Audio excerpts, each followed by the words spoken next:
¿Qué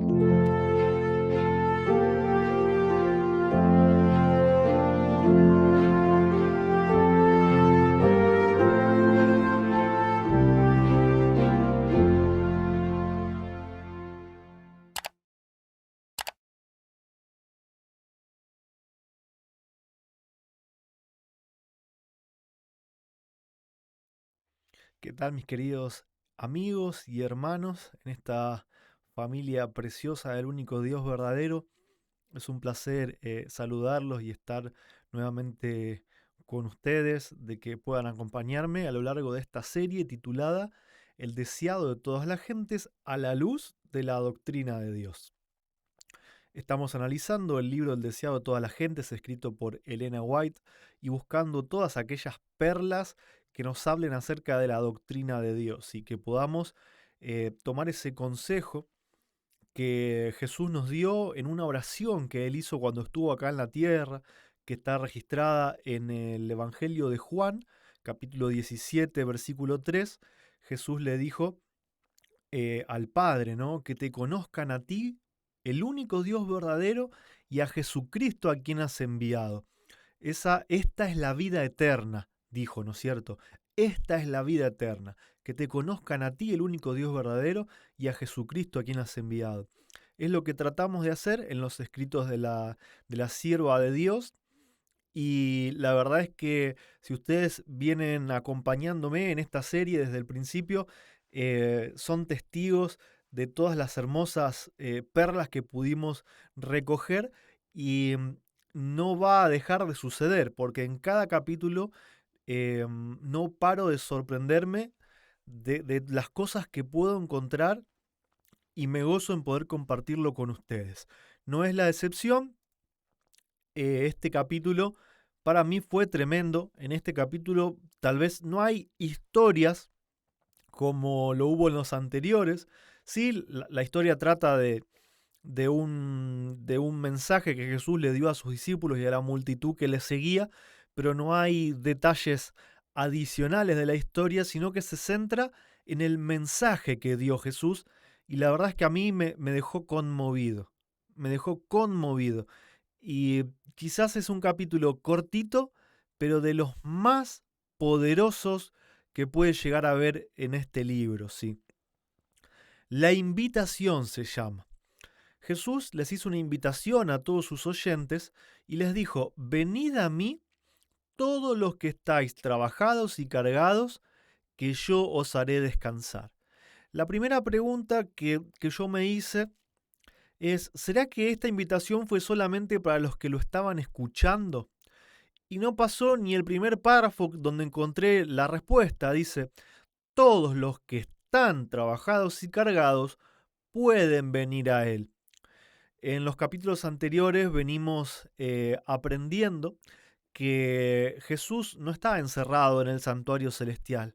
Allí está en su naturaleza humana, pero en su naturaleza divina Él está con nosotros cada día.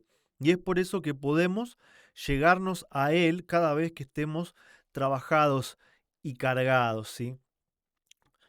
Y bueno, sigue diciendo la sierva de Dios: tiernamente invitó así a la gente que se afanaba. ¿Qué significa afanarse? Significa estar ansioso, estar preocupado por demás en las cosas de esta vida, ¿no? ¿Cómo voy a hacer para pagar las cuentas este mes?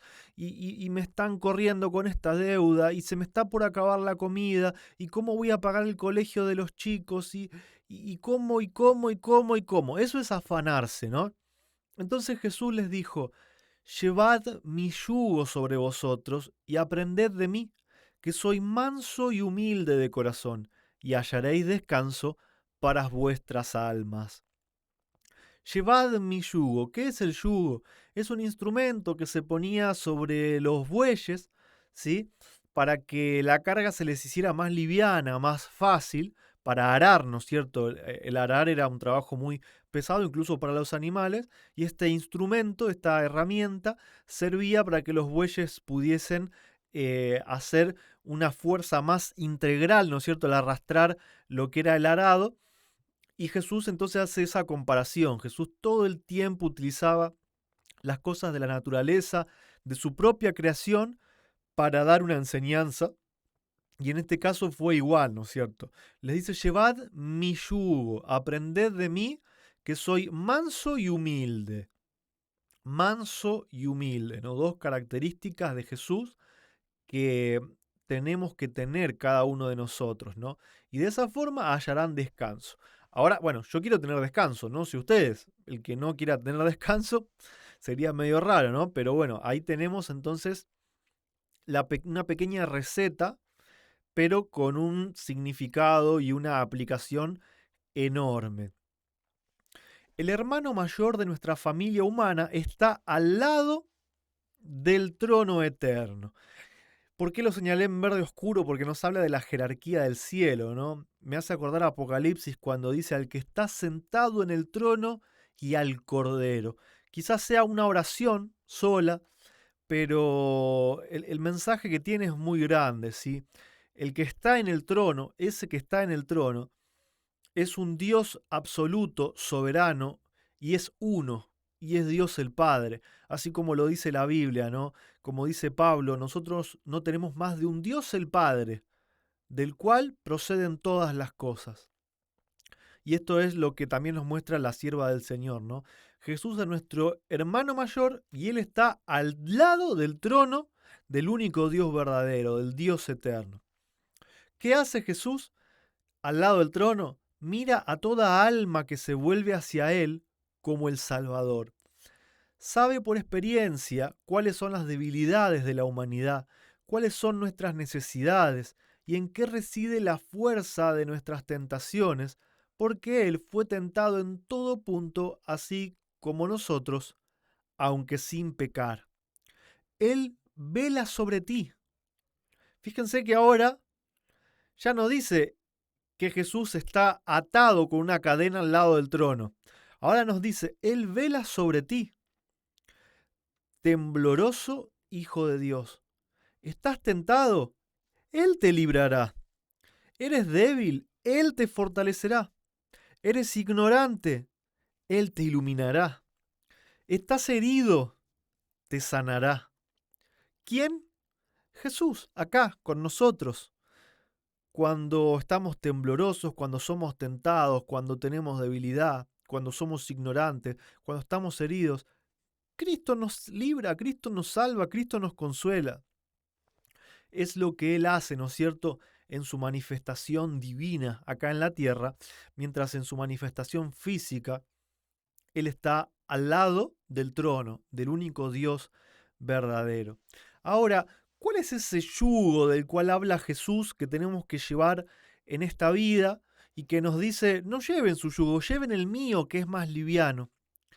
Ese yugo que nos liga al servicio es la ley de Dios, la gran ley de amor revelada en el Edén, proclamada en el Sinaí y en el nuevo pacto escrita en el corazón. Es la que liga al obrero humano a la voluntad de Dios. Llevar el yugo de Jesús es estar en la ley de Dios, porque la ley de Dios es el carácter de Dios.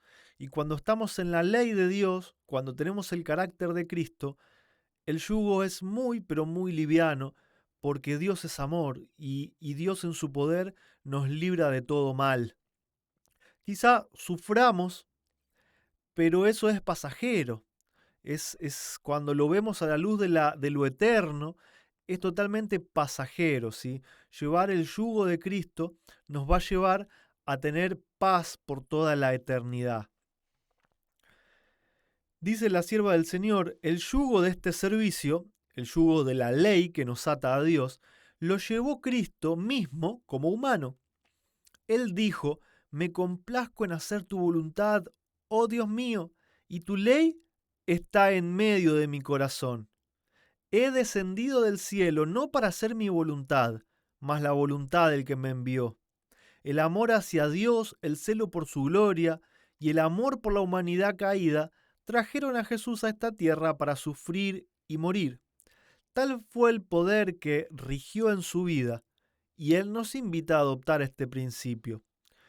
Esto también nos habla de la jerarquía en el cielo, de cómo la Biblia se cumple cuando dice que Dios es la cabeza de Cristo, Cristo es la cabeza del hombre y el hombre es cabeza de la mujer. El concepto de coigualdad en la divinidad es un concepto totalmente pagano, erróneo.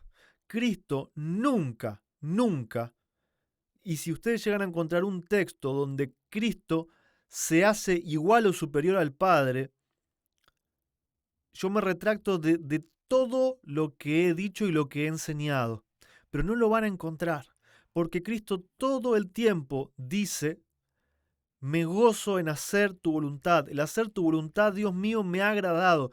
Y no solamente le dice Padre, sino que le dice Dios, porque también el Padre es Dios de Cristo. Este poder rigió su vida y nos invita a nosotros a seguir los mismos principios, ¿sí? A estar sujetos al Padre, a descansar en Él, a hacer su voluntad y agradarnos en poder hacer eso, no enorgullecernos, sino en agradarnos de poder hacer su voluntad, ¿sí? Jesús los invita a aceptar su yugo y dice: mi yugo es fácil y ligera mi carga. En toda dificultad tiene un camino preparado para traer alivio. Nuestro Padre Celestial tiene para proveernos de lo que necesitamos. 1000 maneras de las cuales no sabemos nada. Los que aceptan el principio de dar al servicio la honra de Dios, el lugar supremo, verán desvanecerse las perplejidades y percibirán una clara senda delante de sus pies. Hablábamos, ¿no es cierto?, de lo que era afanarse hace unos momentos atrás. Y acá Cristo dice: cuando ustedes llevan mi yugo, nuestro Padre Celestial tiene para proveernos de todo lo que necesitamos 1000 maneras que nosotros no nos damos una idea de cuáles pueden ser. 1000 maneras o más, ¿sí? Cuando descansamos en Dios, cuando ponemos su reino, ¿sí? Buscad primeramente el reino de Dios y su justicia, todas las demás cosas serán añadidas. Cuando ponemos a Dios en primer lugar, vamos a ver desvanecerse todos los problemas y vamos a ver claramente el camino por donde Dios nos quiere llevar. Sigue diciendo la sierva del Señor: cuando nuestra voluntad esté absorbida en la voluntad de Dios, o sea, prácticamente nos está diciendo, cuando dejemos de tener una voluntad propia y hagamos la voluntad de Dios y empleemos sus dones, no nuestros dones, los dones que Él nos da, que son suyos, cuando los empleemos para beneficiar a otros, hallaremos liviana la carga de la vida. Y fíjense que Jesús vino a este mundo y Él, en cualquier momento, Él podría haber usado su poder divino para convertir la piedra en pan cuando Satanás lo tentó, para tirarse de la cúspide del templo y que los ángeles lo sostengan. Podría haber usado su poder para que no le falte nada en esta vida, para su propio beneficio, para librarse de la muerte, de la tortura, de la persecución. Y sin embargo, nunca usó el poder divino para su propio beneficio. Él lo usó para beneficio de los demás. Y así fue como él dijo: el hacer tu voluntad, Dios mío, me ha agradado. Jesús era feliz en poder hacer algo por los demás. No lo hacía por él, lo hacía por ver la felicidad en el rostro de las personas, ¿no es cierto?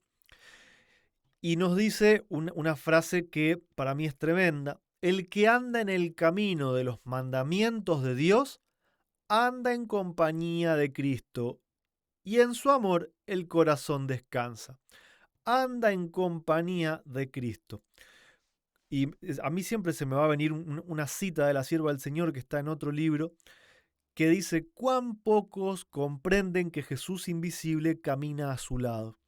Este es uno de los problemas más grandes del cristianismo, especialmente del pueblo adventista, que no reconocen a Jesús invisible caminando a su lado, creen que hay otra persona diferente.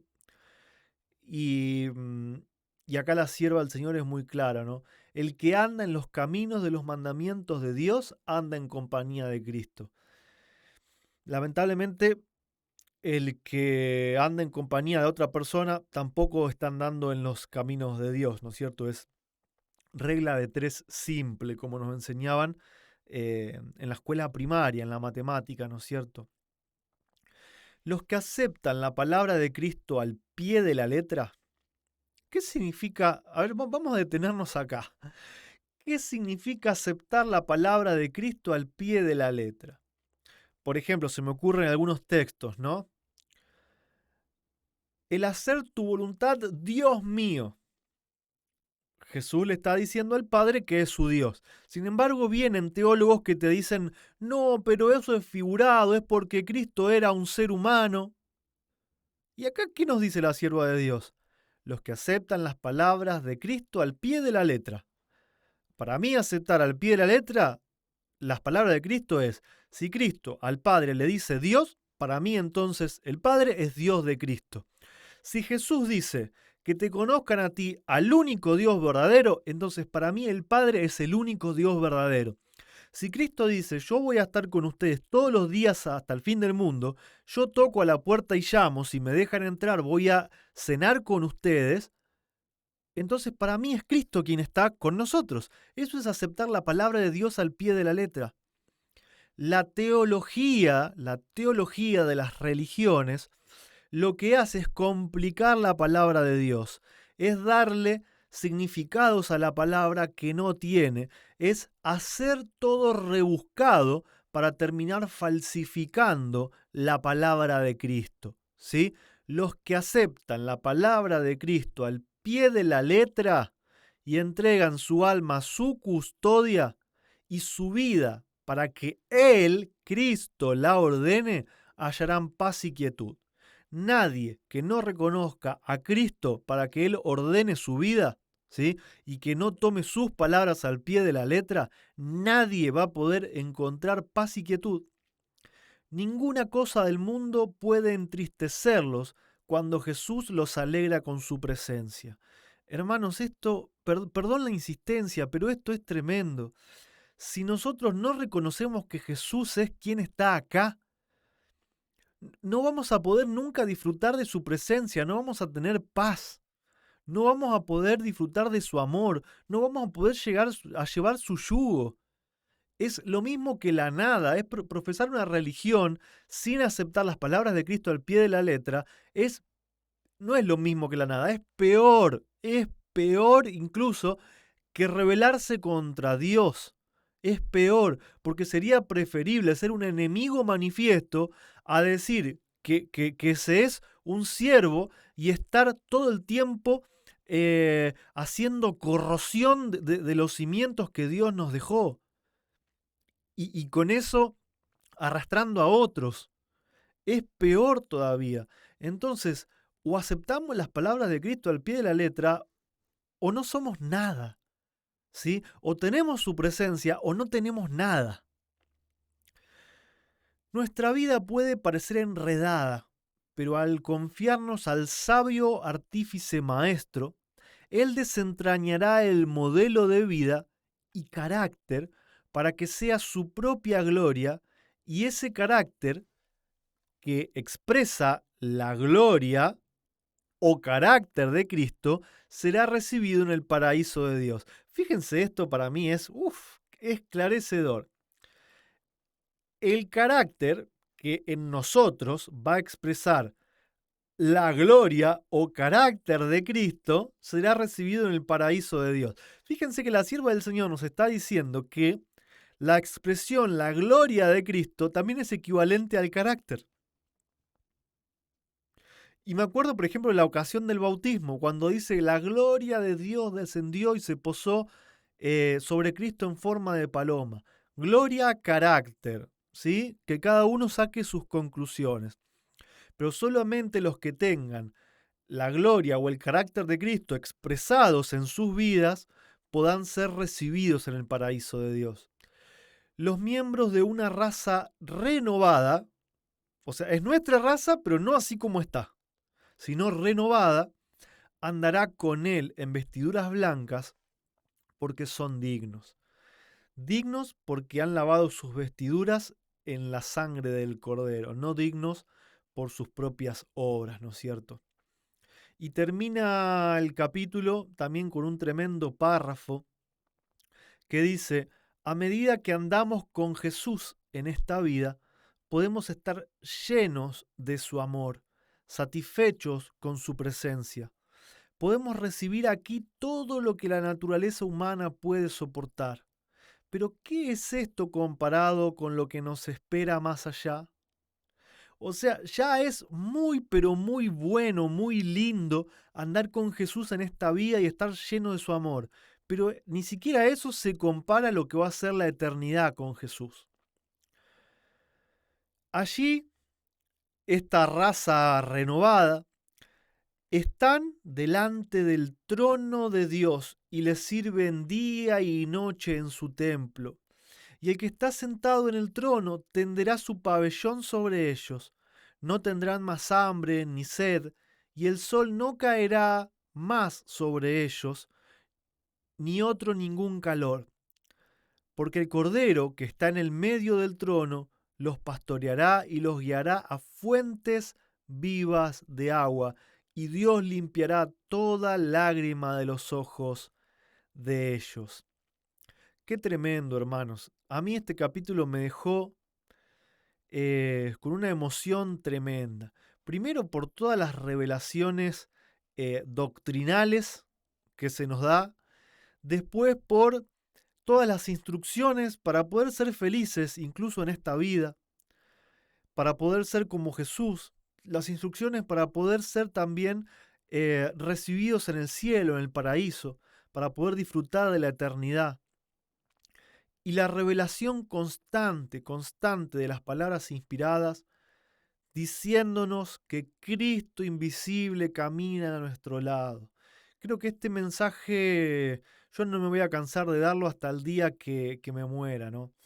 Eh,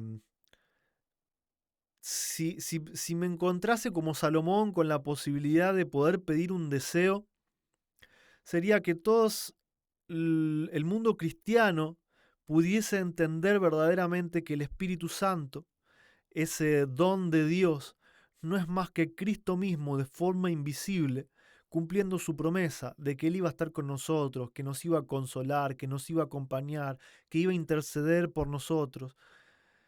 Ese sería mi deseo y voy a trabajar con todas las fuerzas que tengo para que la mayor cantidad de personas posibles pueda entender esto, que Cristo invisible camina a nuestro lado. Espero que este material haya sido de su agrado. Si es así, eh, por favor les pido que lo compartan, porque ustedes son los medios que este humilde servidor tiene para poder llegar a otros que yo no conozco. Si ustedes abren su entorno para que este mensaje llegue a otros, esos otros también van a abrir su entorno y está escrito en la Biblia que el mensaje del tercer ángel va a llegar a todo el mundo en esta generación, que el mensaje de Cristo en nuestras vidas, ¿sí? Que Cristo reflejando su carácter en nosotros, tiene que llegar a todo el mundo para que puedan encontrar paz y seguridad estando en Dios. Así que te pido que puedas compartir este trabajo, que puedas dejar un comentario, un me gusta, para que eso pueda servir de reproducción, de multiplicación, de publicidad para que otros puedan llegar también como has llegado tú a este material que para mí es invaluable, no porque yo esté acá, porque lo único que hago es tomarme el trabajo de leer y subrayar algo que está escrito y compartir quizás el resumen de lo que está escrito. Yo no tengo ningún mérito. Eh, a lo que me refiero con compartir el mensaje es compartir la palabra, ¿no es cierto? Así que bueno, les agradezco mucho, que el Señor los bendiga. Deseo que este mensaje se haga carne en mí y en ustedes y que podamos disfrutar juntos de la eternidad. Bendiciones para cada uno de ustedes.